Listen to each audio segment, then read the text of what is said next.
গভীর রাতে চারদিক অন্ধকার আচ্ছন্ন। চাঁদের হালকা যোছনায় রাতটা অসম্ভব সুন্দর লাগছে, কিন্তু এই গভীর রাতে শুনশান এবং নির্জন গলি দিয়ে তে দৌড়ে পালাচ্ছে। তার পরনে একটা লেহেঙ্গা রয়েছে, তার সারা শরীর অবশ্যই আসছে। এত দৌড়াতে দৌড়াতে তে হাঁপিয়ে উঠেছে, কিন্তু তাকে থামলে চলবে না। তাকে যে করেই হোক এখান থেকে পালাতে হবে। তে বেশ কিছুক্ষণ দৌড়ানোর পর একটা গাছের পেছনে এসে লুকিয়ে পড়ে।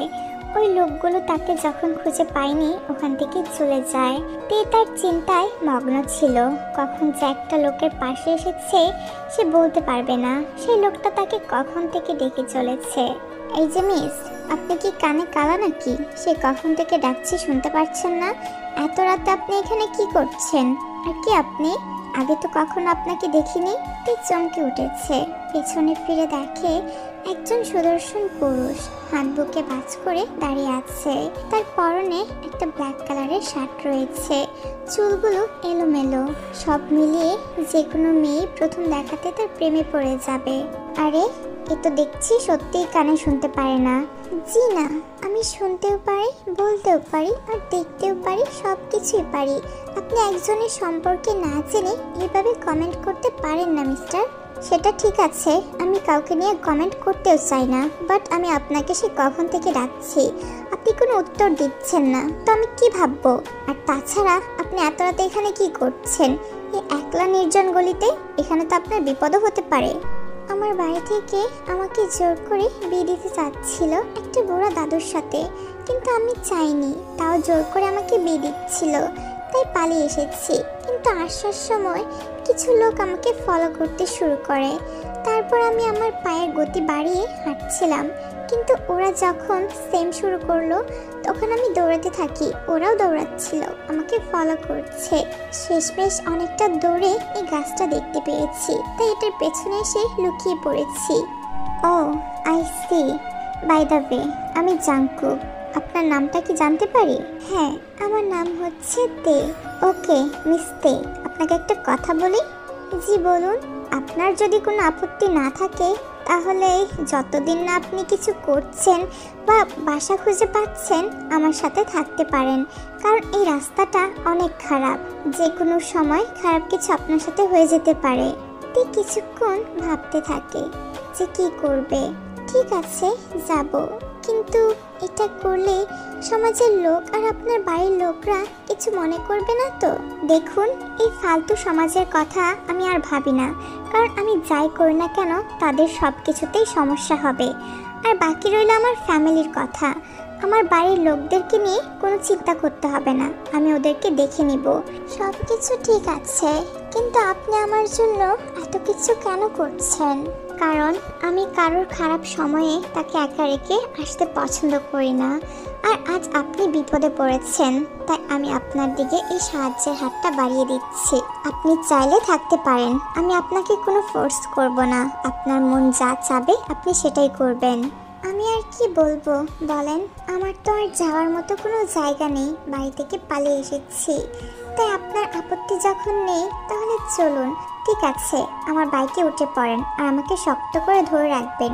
বেশি নড়াচড়া করলে বাইক থেকে পড়ে যাবেন, তারপর আরেক বিপদ হয়ে যাবে। এই না, আমি আপনাকে ধরে বসতে পারবো না। ঠিক আছে, আপনার যা মন চায়, আপনার যদি পড়ার ইচ্ছে থাকে তাহলে আপনি ধরবেন না, আমার আর কি করার।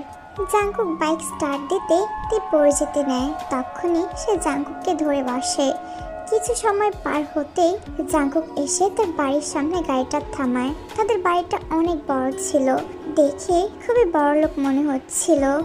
জাংকুক ডেকে নিয়ে বাড়ির ভেতরে আসে। কিরে জাংকুক, এতক্ষণ পর তো মনে হলো যে তোরা একটা বাড়ি আছে। কয়টা বাজে দেখেছিস? এত দেরি কেন করেছিস? আর এই মেয়েটাকে আগে তো কখনো দেখিনি, এখানে কেন এনেছিস? আর তোর তো কোনো মেয়ে বন্ধু আছে বলে আমার জানা নেই, তাহলে এই মেয়েটাকে? আরে মা শান্ত হও, একসাথে এত কোয়েশ্চেন করলে আমি তোমাকে কোনটা উত্তর দিব বলো? আমি সব প্রশ্নের উত্তর দিতে রাজি আছি। এই মেয়েটাকে আমি সেটাও বলবো, তার আগে ওকে একটা রুম দেখিয়ে দাও, ওর বিশ্রাম নেওয়াটা খুবই প্রয়োজন, তারপর আমি তোমাদেরকে বলছি। জাংকুকের কথা মতো তার মা থেকে তার রুমে দিয়ে আসে। এতক্ষণ তো জাংকুকের মা জাংকুককে বকছিল, কিন্তু এখন তার বাবাও বলছে কারণ সে যে একটা অজানা মেয়েকে তাদের বাড়িতে নিয়ে এসেছে।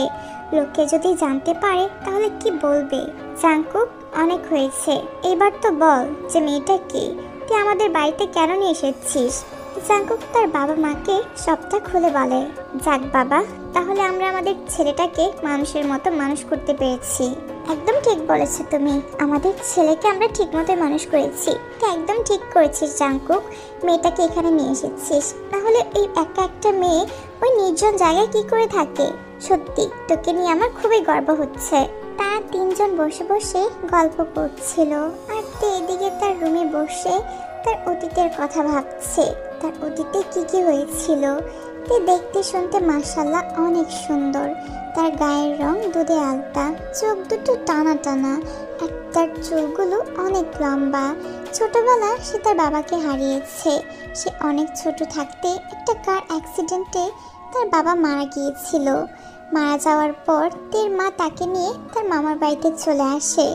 কিছুদিন থাকার পর তার মা হঠাৎ করে অসুস্থ হয়ে তার মাকেও হারিয়ে ফেলেছে। তারপর সে একা হয়ে যায়, নিজের মামার কাছে বড় হয়েছে। মামা তাকে অনেক আদর করলেও তার মামি তাকে একদম সহ্য করতে পারতো না। বিনা খেটে বিনা পয়সায় সে কাউকে পালতে রাজি নয়।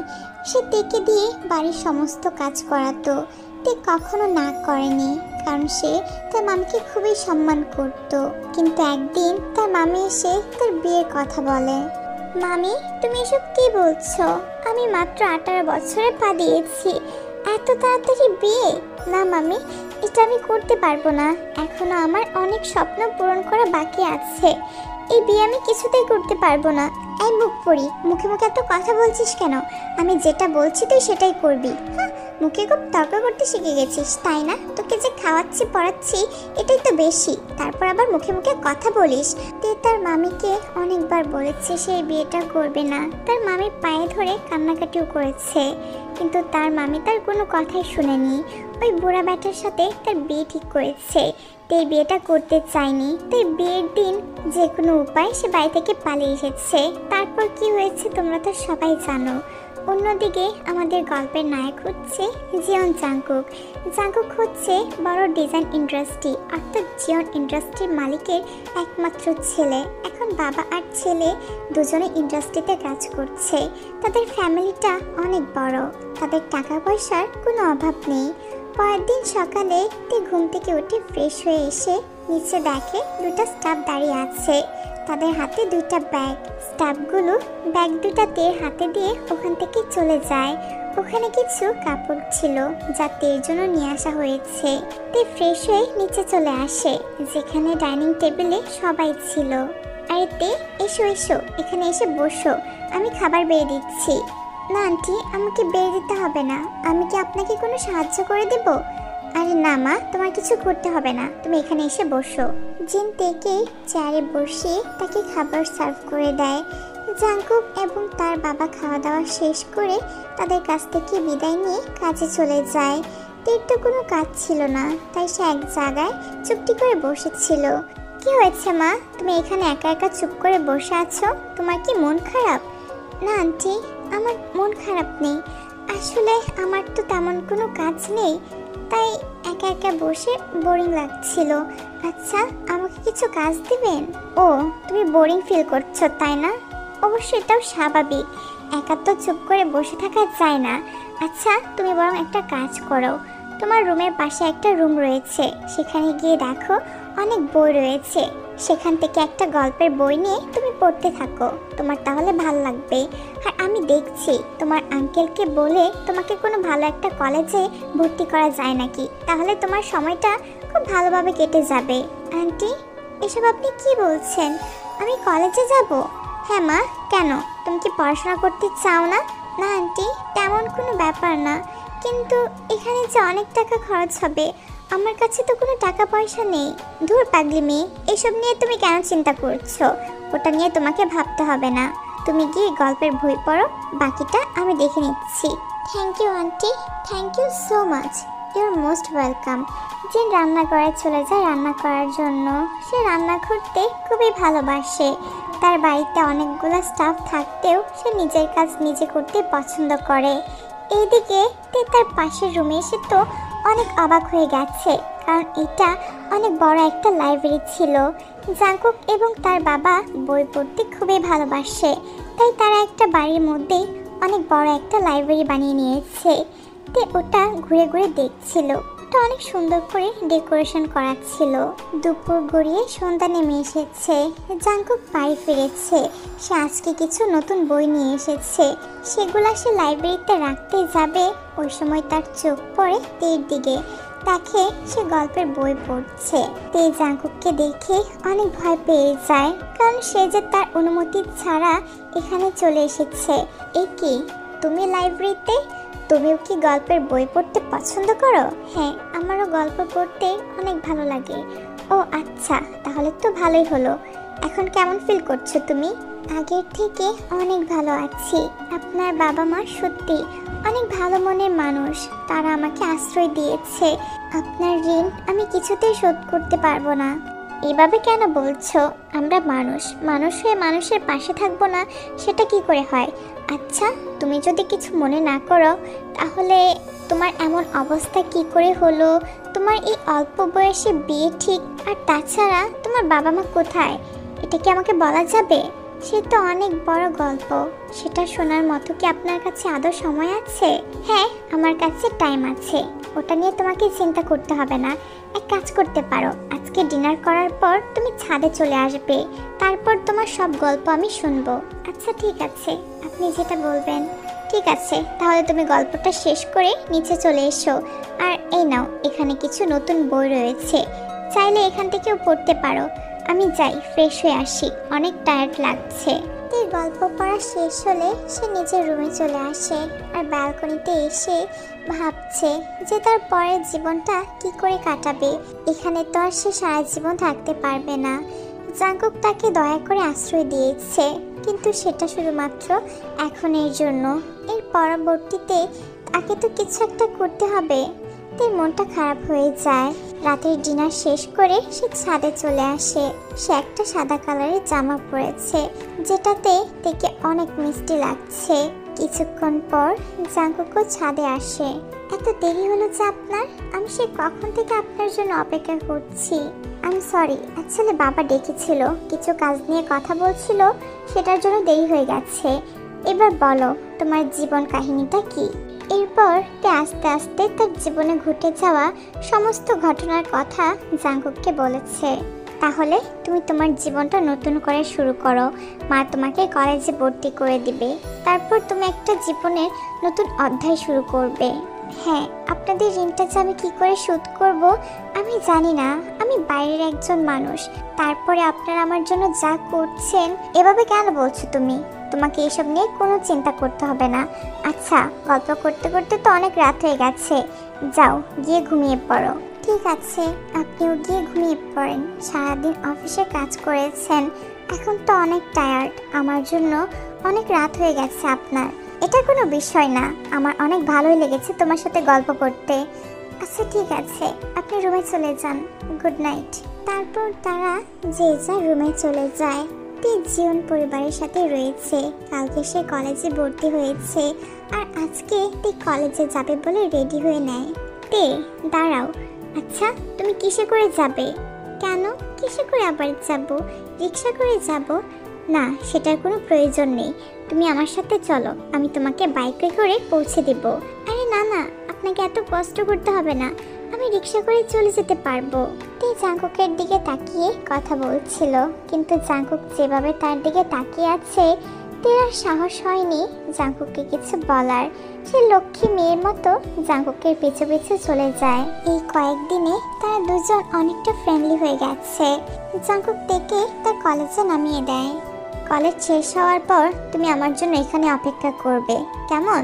আর আমি না আসা পর্যন্ত কোথাও ঘুরতে যাবে না, আর কোনো ছেলের সাথেও কথা বলবে না। তে মাথা নাড়িয়ে কলেজের ভিতরে চলে যায়, আর জাঙ্কুক তার কাজে চলে আসে। তে কলেজে এসে তার প্রথম দিনই অনেক ফ্রেন্ড হয়ে গেছে। কলেজ শেষ হওয়ার পর তে বাইরে দাঁড়িয়ে জাঙ্কুকের জন্য অপেক্ষা করছিল। হঠাৎ করে একটা ছেলে কোথা থেকে এসে তার সাথে কথা বলতে শুরু করে। হেই সুন্দরী, এখানে এভাবে একা একা দাঁড়িয়ে আছো কেন? আর তোমার নাম কি? তোমাকে এখানে নতুন মনে হচ্ছে।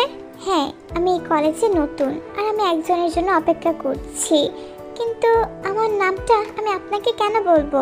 বলবে কারণ আমি যেন বুঝতে পারি যে তুমি শুধু দেখতেই সুন্দর নাকি তোমার নামটাও সুন্দর। দেখুন, আমাকে বিরক্ত করবেন না, আপনি চলে যান এখান থেকে। এখন তো আমি কিছুই করলাম না, তার আগে বলছো আমি বিরক্ত করছি। আর বিরক্ত করলে কি বলবে? ছেলেটি তার হাত ধরার চেষ্টা করছিল, সে নিজের হাতটা ছোটানোর অনেক চেষ্টা করছে, কিন্তু কিছুতেই পারছে না। হঠাৎ এমন সময় একটা ঘুষি এসে ছেলেটার মুখে লাগে। তে ঘুরে তাকাতেই তার মাথায় আকাশ ভেঙে পড়ে, কারণ পেছনে আর কেউ না, জাঙ্কুক দাঁড়িয়েছিল। তার চোখগুলো রক্তবরণ ধারণ করেছে। ওই ছেলেটার চিৎকার শুনে ওই ছেলেটার দিকে তাকিয়ে দেখে জাঙ্কুক তাকে ইচ্ছে মতো মারছে। চারদিকে সবাই দাঁড়িয়ে তামাশা দেখে যাচ্ছে। তাড়াতাড়ি গিয়ে জাঙ্কুককে আটকানোর চেষ্টা করতে লাগে, না হলে যে জাঙ্কুক ছেলেটাকে মেরে ফেলবে। এ কি, আপনি কি করছেনটা কি? ছাড়ুন বলছি, এই ছেলেটা তো মরে যাবে। এবার ছেড়ে দিন প্লিজ। কি হলো, আমার কথা শুনতে পারছেন না?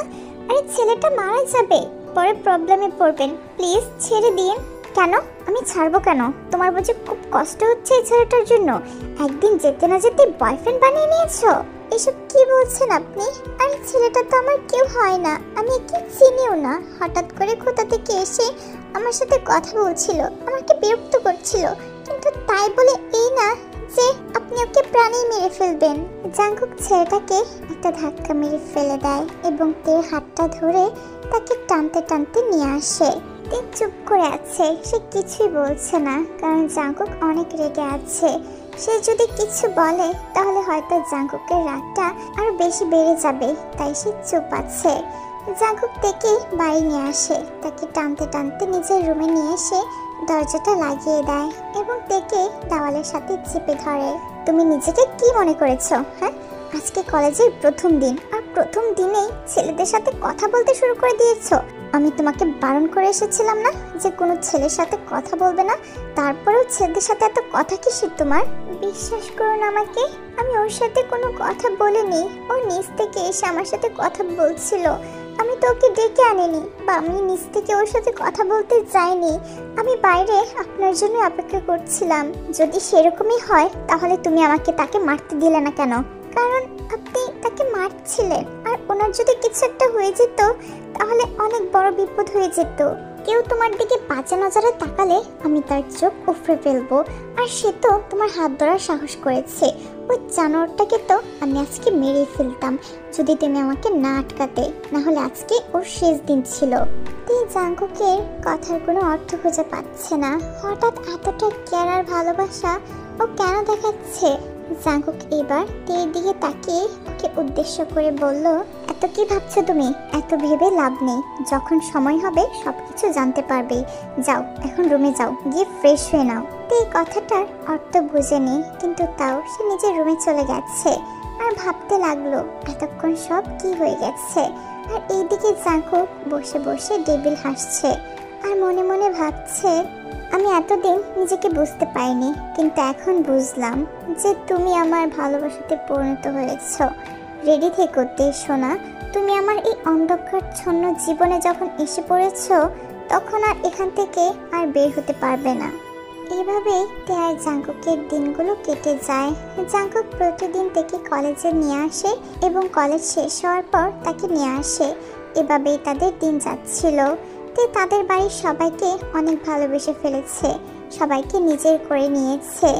জাঙ্কুককে যখন তে প্রথম দেখেছিল তখনই তার মাঝে অন্যরকম একটা অনুভূতি কাজ করে।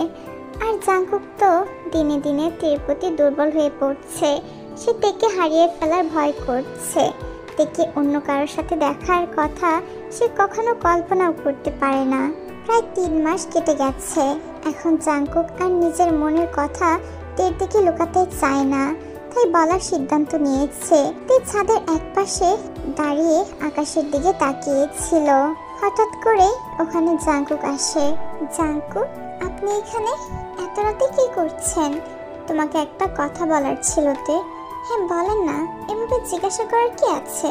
তে দেখো, আমি এত রোমান্টিক ভাবে প্রপোজ করতে পারবো না। কিন্তু কথা দিতে পারি যে কোনোদিন তোমাকে ছেড়ে চলে যাব না, সারা জীবন তোমাকে ভালোবাসবো। তুমি কি আমার হবে তে? এই কথাটা শোনার পর তে তো তার জায়গাতেই স্ট্যাচু হয়ে গেছে, কারণ সে কখনো ভাবতেও পারেনি যে তার ভালোবাসার মানুষটাকে সে নিজের করে পাবে। কিন্তু তাও তে জাংকুককে অ্যাকসেপ্ট করেনি, কারণ সে জানতে চায় জাংকুক কি সত্যিই তাকে ভালোবাসে, সত্যিই কি তাকে সারা জীবন আগলে রাখবে। না, আমি আপনাকে ভালোবাসি না, আর আমি থাকবো না আপনার জীবনে। কথাটা বলেই তে চলে যেতে নেয়, কিন্তু তার আগেই জাংকুক তের হাতটা ধরে তাকে টেনে নিজের কাছে নিয়ে আসে। তুমি না চাইলে আমি তোমাকে জোর করব না তে, কিন্তু তুমি আমাকে একা রেখে যাওয়ার কথা কখনো বলো না, আমি সেটা সইতে পারবো না। দেখুন, আমাকে ছেড়ে দিন, আমি ঘুমাবো, আমার অনেক ঘুম পাচ্ছে। বাই। ঘুম পাচ্ছে, ঘুমাতে যাবে, যাও, কোনো বারণ নেই, কিন্তু আমার কাছ থেকে দূরে যাওয়ার কথা কখনো চিন্তাও করো না, কারণ এটা কখনোই সম্ভব না। তে আর কোনো কথা না বলে ওখান থেকে চলে আসে। আসলে তে অনেক ঘুম পেয়েছিল। আর এইদিকে জাংকুক মনে মনে ভাবছে, আমি একদিন ঠিকই তোমাকে নিজের করে নেব তে, সেদিন খুব তাড়াতাড়ি আসবে। আমি জানি তুমি আমাকে ভালোবাসো, কিন্তু আমার পরীক্ষা নিতে চাচ্ছ, কিন্তু এবার তুমিও জ্বলবে। আগে আমার ভালোবাসাটা তোমার মধ্যে দেই, তারপর তোমাকে সেদিনের শাস্তিটা দেব। এই ছেলে, তোমার সাহস তো কম না যে তুমি আমাকে মূর্খ বলছো? এখানে আমরা আপনার সাথে ঝগড়া করতে আসিনি, আপনার কুকর্মের শাস্তি দিতে এসেছি। শাস্তি? কিসের শাস্তি? এই মুখ পড়ি, তুই ছেলেটাকে কি বলছিস? চুপ করো মামি, এতদিন তোমার সব কথা আমি মুখ বুঝে সহ্য করেছি, কিন্তু আর নয়। তুমি পেয়েছোটা কি? আমাকে বলবে কি পেয়েছো? আমি কি করেছি? আমি কি মানুষ নই? আমার কি কষ্ট হয় না? তুমি কি ভেবেছিলে যে এইসব কিছু আমি জানবো না? কিন্তু তুমি ভুল ভেবেছো, আমি সব কিছু জেনে গেছি, সব কিছু। তের চোখে পানি টলমল করছে। আর এত চিৎকার চেঁচামেচি শুনে তের মামা ওখানে আসে। তে তার মামাকে উদ্দেশ্য করে বলে, তুমি কি করে পারলে এমনটা করতে মামা? কি করে পারলে তুমি? তুই এখানে এসব কি বলছিস মা? কি হয়েছে? চুপ, একদম চুপ। তুমি আমাকে মা বলে একদম ডাকবে না। আমার মাকে কেন অকালে মরতে হয়েছে জানো? কেন তুমি একটা মেয়ের কাছ থেকে তার বাবা মাকে সরিয়ে দিয়েছো মামা? কেন? আমি সব কিছু জেনে গেছি যে তুমি আর মামি সম্পত্তির লোভে আমার বাবা মাকে কি করে মেরে ফেলেছো। প্রথমে কার অ্যাক্সিডেন্ট করে আমার বাবাকে, তারপর আমার মাকে মেরে ফেলেছো। কেন? আমার বাবা মাকে তোমরা কেন মেরে ফেলেছো? কি দোষ ছিল আমার বলতে পারো? এত বছর ধরে তোমরা আমার সাথে বিশ্বাসঘাতকতা করে এসেছো। তোমাদের সব কথা, সব কষ্ট আমি সহ্য করেছি, তোমাদের আপন ভেবেছি, কিন্তু না, তোমরা এটার যোগ্য না। আমি আর কিছুই সহ্য করব না। তের চোখ বেয়ে পানি গড়িয়ে পড়ছে। এই সব কথা জানার পর তার মনের উপর কি চলছে একমাত্র সেই জানে। এই কথাগুলা তে তার বাবার বন্ধুর কাছ থেকে জানতে পেরেছে। তের মামা মামি চক্রান্ত করে তার বাবা মাকে মেরে ফেলেছে সম্পত্তির লোভে। জাংকুক ওখানে পুলিশ নিয়ে আসে এবং তের মামা মামিকে ধরিয়ে দিয়েছে। তে অনেক ভেঙে পড়েছে, বসে বসে কান্না করছিল। জাংকুক তাকে সান্ত্বনা দিয়ে বুকে টেনে নিয়েছে। জিওন ম্যানশনে একটা 2 বছরের বাচ্চা রুমের মধ্যে দৌড়াচ্ছে। হঠাৎ তে এসে তাকে জড়িয়ে ধরে কোলে তুলে নেয়। কি ব্যাপার? আমার ছেলেটার কি হয়েছে? এভাবে ঘুরঘুর করছো কেন? মা, আমি ঘুরছিলাম, আমার মাথাটা খুবই ঘুরছে। এখন কেন? আমি তো আগেই বলেছিলাম বাবা যে তুমি এভাবে ঘুরো না, কিন্তু কে কার কথা শুনে? আই এম সরি বাবা, আমি বুঝতে পারিনি, আমার মাথা ঘুরছে। ঠিক আছে ভিকুক বাবা, এসো আমার কাছে এসো, আমি তোমার মাথায় হাত বুলিয়ে দিচ্ছি, তাহলে মাথা ঘোরানো কমে যাবে। তুমি ঠিকই ভেবেছো, এটা তে আর জাংকুকের একমাত্র ছেলে ভিকুক। দেখতে অনেক কিউট, কিন্তু সে অনেক দুষ্ট। এখন তে আর জাংকুক অনেক ভালো আছে, অনেক শান্তিতে আছে। তাদের জীবনটা খুব ভালোভাবে কেটে যাচ্ছে।